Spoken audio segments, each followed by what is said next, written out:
Hola amigos de YouTube, nosotros somos los grupos Los Intelectuales. Ahora estaremos presentando 5 temas.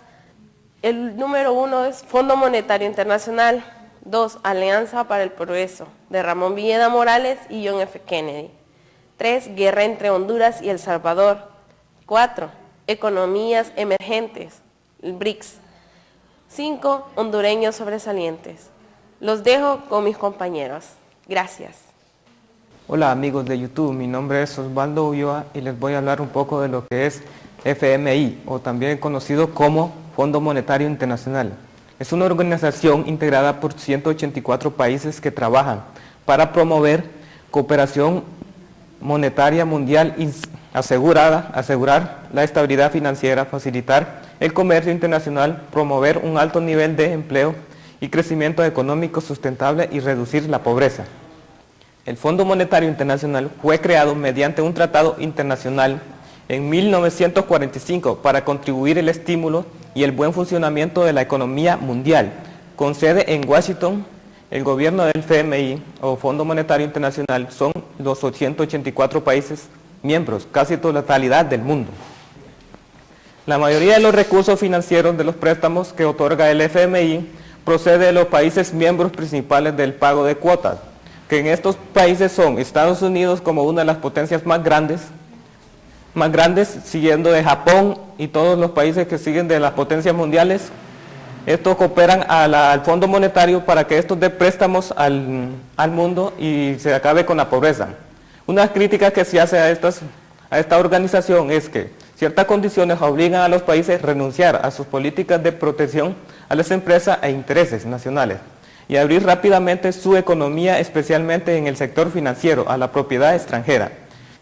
El Fondo Monetario Internacional fue influenciado y manipulado por Estados Unidos y otros países ricos para imponer esas condiciones de modo que sus compañías puedan ganar acceso a los mercados y a las naciones afectadas, ahora que esta es una posición vulnerable. Hola amigos de YouTube, mi nombre es Rosberi García. Yo les voy a hablar de lo que es Alianza para el Progreso. Bueno, se menciona que la Alianza para el Progreso es un programa de ayuda económica, política y social de Estados Unidos para América Latina. Este fue efectuado entre los años de 1961 a los años de 1970. Su origen está en la propuesta oficial del presidente John F. Kennedy en su discurso del 13 de marzo de 1961 ante su recepción en la Casa Blanca para los embajadores de Latinoamérica. El discurso fue transmitido por La Voz de América en inglés y traducido al español. La Alianza para el Progreso, este plan duraría 10 años. Se proyectó una inversión de 20.000 millones de dólares. Sus fuentes serían de los Estados Unidos por medio de sus agencias de ayuda, las agencias financieras multilaterales del BID y otros, y el sector privado canalizados a través de la Fundación Panamericana del Desarrollo. El programa Alianza para el Progreso, propuesto el 13 de marzo de 1961 por el presidente John F. Kennedy, inició una nueva etapa en las relaciones hemisféricas y un vasto esfuerzo cooperativo en la implementación de planes y programas de desarrollo.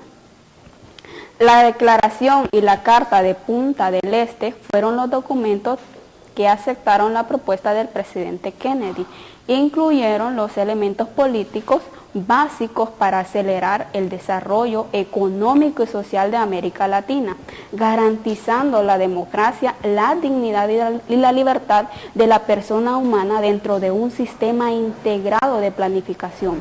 La iniciativa, establecida en el año 1961, planeaba amplias reformas sociales y económicas, inclusive políticas impositivas más igualitarias, distribución de ingresos y reforma agraria, con el objeto de acelerar el desarrollo y lograr sociedades más justas en todo el hemisferio occidental.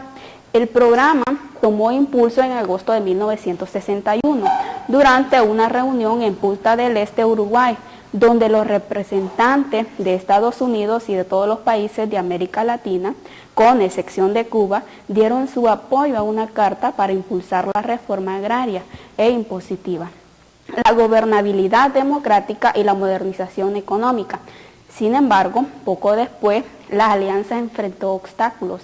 Kennedy tuvo problemas para conseguir la aprobación del Congreso y, lógico, financiar plenamente el programa y las trabas burocráticas. Tanto en Washington como el resto del hemisferio hicieron erráticos los avances.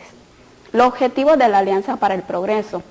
La reforma social buscaba elecciones libres y programas de contrainsurgencia, elecciones para garantizar más que todo la simpatía de la clase media latinoamericana, represión militar y limitar la expansión política de los campesinos, obreros, estudiantes con tendencias radicales, ya que las condiciones políticas en el continente americano estaban en su punto para dar lugar a revoluciones sociales, movimientos campesinos de gran escala. Estos estaban activos en países como Chile, Colombia, Perú y Brasil. Las guerrillas rurales que afloraban en Colombia, Guatemala y Venezuela y Perú, los movimientos urbanos suscitados en Argentina, Brasil y Chile y la República Dominicana en ascenso que rechazaban el mercado libre y las políticas de apertura total en la alianza entre Estados Unidos y Latinoamérica. Su fin era evitar que el resto de América Latina siguiera el ejemplo de la Revolución Cubana. Kennedy planeaba este programa para ayuda económica y social de la región. Este propuso mejorar las condiciones sanitarias, ampliar el acceso a la educación y vivienda, controlar la inflación e incrementar la productividad agrícola mediante la reforma agraria. De llevar a cabo su implementación, los países recibirían un aporte económico desde Estados Unidos. Logros. Una reforma agraria, esta función era mejorar la productividad agrícola, libre comercio entre los países latinoamericanos y también la modernización de la infraestructura de comunicaciones. La reforma de sistemas de impuestos también estaba el acceso a vivienda, mejorar las condiciones sanitarias para elevar la expectativa de vida, mejorar el acceso a la educación y erradicar del analfabetismo precisos, estables y control de la inflación y cooperación monetaria. Una crítica. En general, la Alianza para el Progreso encontró poco apoyo político y fue criticada por ser considerada insuficiente. Esta alianza se desarrolla el gobierno de Eduardo Frei, el cual estaba a favor de los objetivos de Estados Unidos. No hubo continuidad en el progreso, centralización. En el año 1965 se paraliza el desarrollo. Hola amigos de YouTube, mi nombre es Kelly Romero, ¿verdad? Estamos aquí de acuerdo a la continuación acerca de la investigación Alianza para el Progreso. En este momento vamos a empezar a hablar acerca de los máximos representantes de esta Alianza para el Progreso. Como por parte de Estados Unidos tenemos a Kennedy de Estados Unidos. Kennedy comenzó a planear su presentación a la elección presidencial de 1960. Asumió el liderazgo del Partido Demócrata y concentró a un grupo de jóvenes políticos con talento, llegando al poder un 20 de enero de 1961, quien a partir de ello dio lugar a grandes cambios en la política tradicional de Estados Unidos y más adelante un vínculo con los estados latinoamericanos. En su primer año del cargo fue criticado por varios acontecimientos internacionales hostiles, siendo estas secuelas del gobierno pasado orientados de manera discreta a un plan para derrocar el régimen cubano de Fidel Castro. En ese sentido, Kennedy aprobó la invasión de Cuba, más conocida como Invasión Bahía de Cochinos, en abril, maniobrada por refugiados afines al Partido Demócrata que operaban con la ayuda de algunas agencias estadounidenses. Sin embargo, esta intervención fracasó, pero se propició que como resultado de esta revolución cubana, los diferentes pensados de la política norteamericana comenzaran a reestructurar la política en Latinoamérica con dos propósitos. Primero, cómo limitar el atractivo de la revolución cubana en Latinoamérica. Segundo, cómo evitar que las luchas sociales para la reforma agraria se unieran con los movimientos de trabajadores en las ciudades, propiciando una revolución social. En respuesta a las anteriores cuestiones, Kennedy propone una nueva estrategia en las relaciones con América Latina, basada en la priorización del desarrollo de la región orientada a la neutralización de la influencia revolucionaria en la región. Ramón Villeda Morales. ¿Quién fue Ramón Villeda Morales? Es el presidente de Honduras para este momento de la Alianza para el Progreso. José Ramón Adolfo Villeda Morales, nacido en Ocotepeque, 1909, político hondureño, presidente de la República entre 1957 y 1963. Hijo de José María Villeda y Dolores Morales. Realizó estudios de medicina en Guatemala y de la especialidad de pediatría en Alemania. En 1936 se casó con Alejandrina Bermúdez Milla. Como presidente y candidato del Partido Liberal, obtuvo la victoria en las elecciones celebradas en el año 1954. Aunque no pudo acceder a la presidencia en el año 1954, de ser ratificado por los miembros del Congreso, Villeda hubo de padecer destierro por parte de Julio Lozano al apoyar una huelga de los trabajadores bananeros frente a la empresa estadounidense United Fruit Company, ocurrida en el mes de julio de 1956. Ese mismo año fue derrocado Lozano y Villeda pudo retornar a su país y fue nombrado embajador en Estados Unidos. En 1957 resultó nuevamente elegido presidente de la República y esta vez sí pudo acceder a su cargo. Bajo su mandato, en el que popularmente se le conocía bajo el apodo de Pajarito, se estableció la seguridad social para los trabajadores hondureños y se auspició la elaboración de una nueva legislación laboral. Villeda Morales puso en marcha, con la idea de la Alianza para el Progreso, impulsada por John F. Kennedy, una serie de reformas y logró institucionalizar un aparato estatal de los servicios públicos referidos a educación, salud y vivienda. También se promulgaron importantes leyes como las referentes al seguro social, la reforma agraria y el fomento de la industria y el trabajo. La economía nacional creció en unas tasas medias anuales sin precedentes y los indicadores sociales mejoraron de manera considerable. Hubo además logros estructurales. La reforma jurídica aseguró una serie de derechos laborales básicos y se propició la integración económica mediante la formación del mercado común centroamericano. Debido a estas reformas a favor de los trabajadores y a pesar de ser apoyado por Kennedy, fue víctima de un golpe de Estado auspiciado por la oligarquía del país. En el mes de octubre del año 1963 y dirigido por el coronel López Arellano, por lo que tuvo que exiliarse en Nueva York.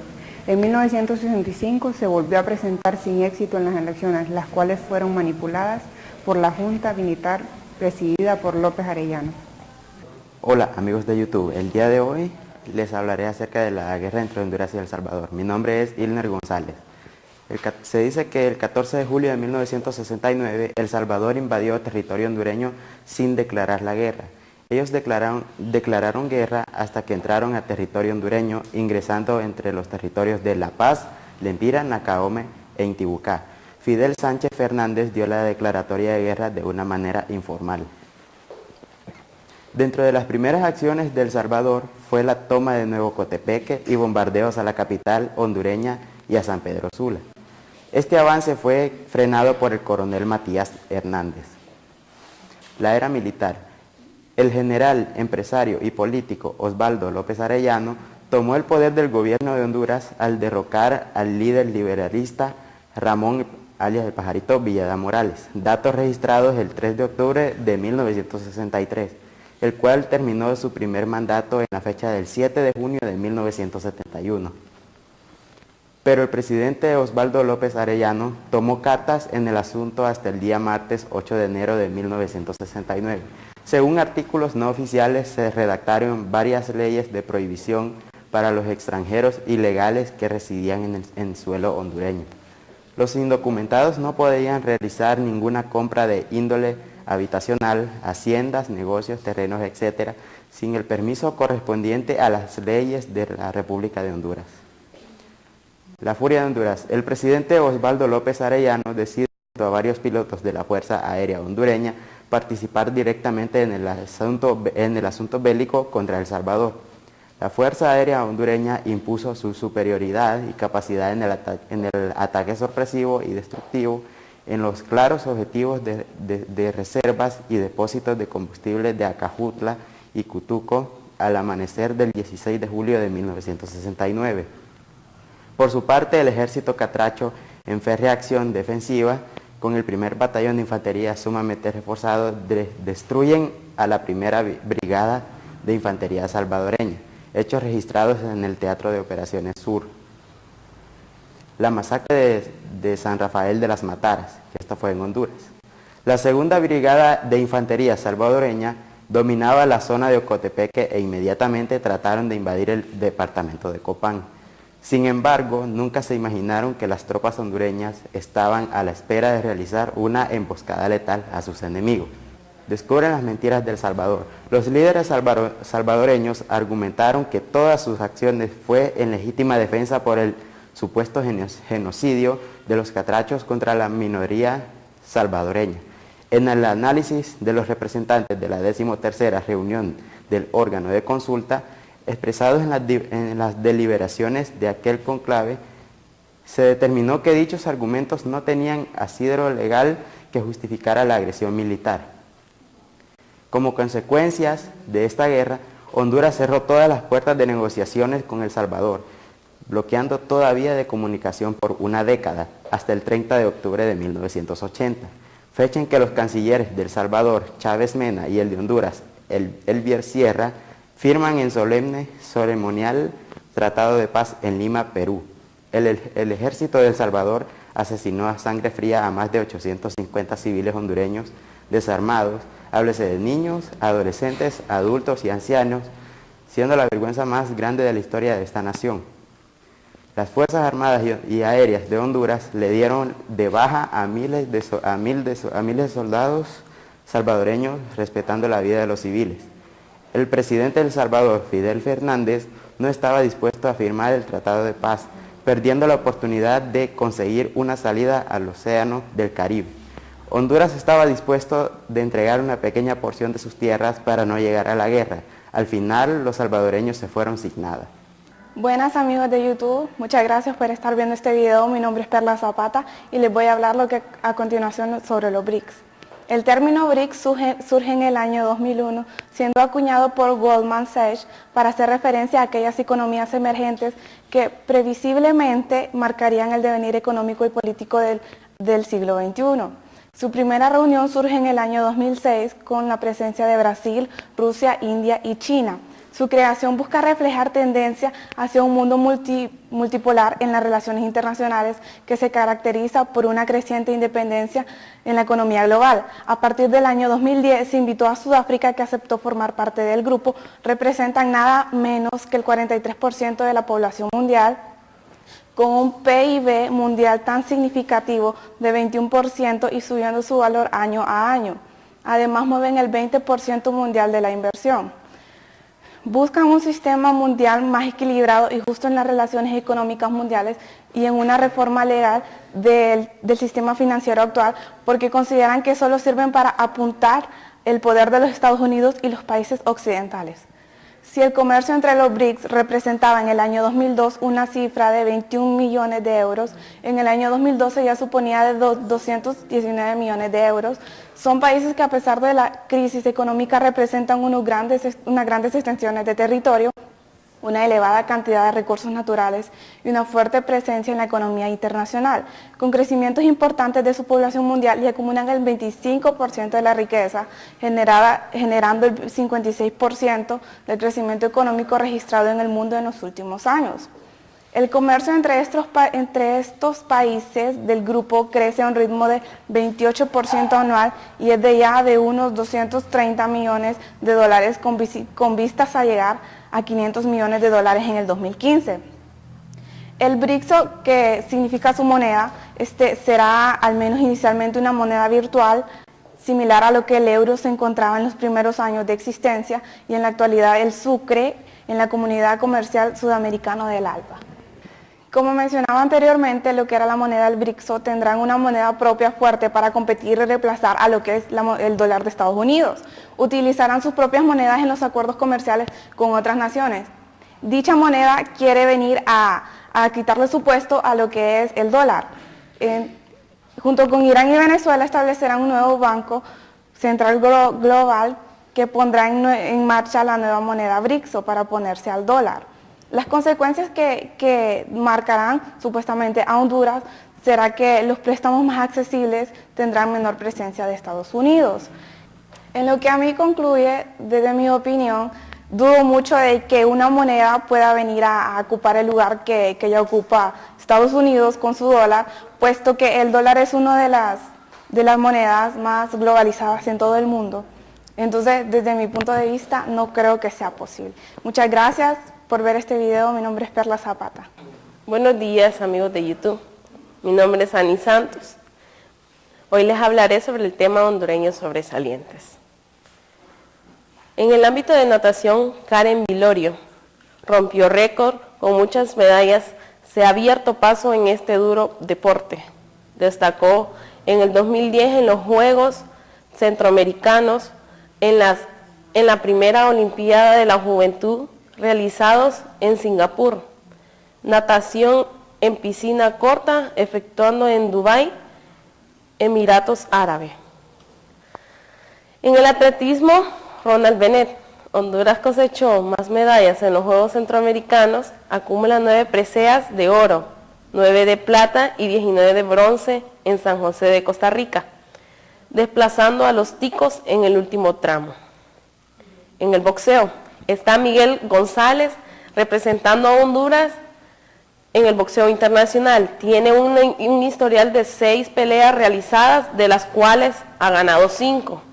Muñeco actualmente vive en La Pesca, en Cayos Cochinos. Tiene una pulpería y extraña el boxeo.